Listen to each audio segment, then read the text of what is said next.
ठीक है, आप बताइए आपका पेपर कैसा गया आज का? पेपर बहुत इजी था। कॉन्सेप्ट्स हमारे सारे टेक्स्ट बुक के आए थे, ऐसा कुछ डिफिकल्ट बाहर का नहीं आया था।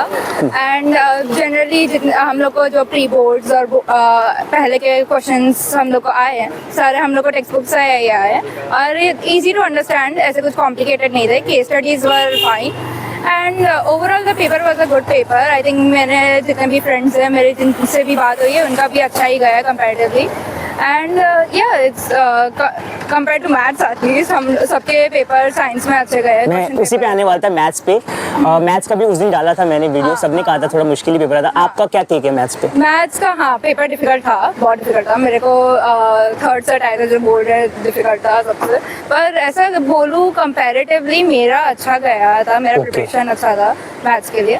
आपका स्टैंडर्ड था? मेरा स्टैंडर्ड था, पर अगर इतने मेरे को आ रहे हैं तो एवरेज मार्क्स ही आ रहे हैं, 60 तक आ रहे हैं। तो आपको एक्स्ट्रा तो मिलेंगे वो ग्रेस मार्क्स के बाद, तो फिर 70 जितने जाएंगे मिलेंगे ही सबको। ऐसे बात तो हो रही है, सीबीएसई के हिसाब से बोल रहे हैं कि अगर पेपर इतना डिफिकल्ट निकला है तो फिर चेकिंग भी उस हिसाब से लीनियंट ही होगी। English was a good paper, English was really nice. हम लोग को मेनली सब थिंकिंग बेस्ड क्वेश्चंस थे। हम लोग टेक्स्ट बुक में जो भी चैप्टर्स एक बार अच्छी तरह जिन्होंने पढ़ा होगा उनका अच्छी तरह आया होगा। ओवरऑल पेपर्स वर अभी तक अच्छे हैं, तो आई होपफुली। एंड मुझे ये पूछना है, आज जो 3 सेक्शन थे हमारे, फिजिक्स, केमिस्ट्री एंड बायोलॉजी, उसमें कोई भी सेक्शन मुश्किल नहीं लगा? जैसे फिजिक्स के सारे केस बेस्ड क्वेश्चन मतलब इजी लगे? बहुत लोगों को फिजिक्स डिफिकल्ट लगा, पर हमारा सेट 3 था, मेरा सेट में फिजिक्स इजी आया था कंपैरेटिवली। अगर मैं सबसे डिफिकल्ट बोलने जाऊँ तो फिर होगा केमिस्ट्री।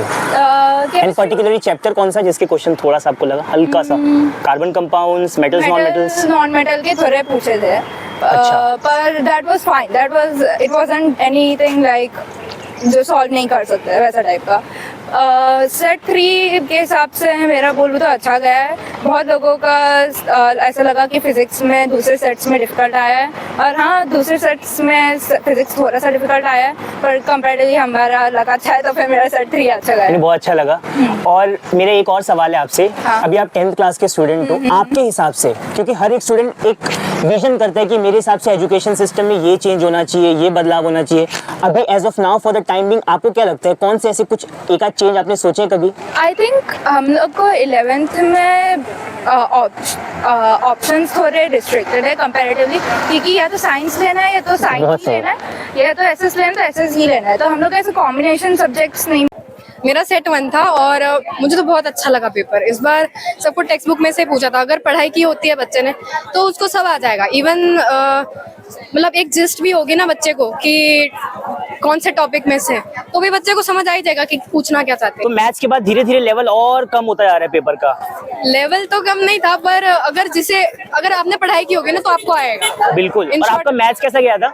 मैथ्स अच्छा गया था, मेरा सेट 1 था, पर स्टैंडर्ड था आपका? हाँ मेरा स्टैंडर्ड था। एंड आज के पेपर में फिजिक्स का कोई क्वेश्चन मुश्किल लगा? इलेक्ट्रिसिटी के कोई क्वेश्चन, लाइट के? नहीं, इनफैक्ट बायो केमिस्ट्री भी बहुत इजी था। एंड केस बेस्ड क्वेश्चन कैसे आए थे? केस बेस्ड क्वेश्चन भी इजी थे।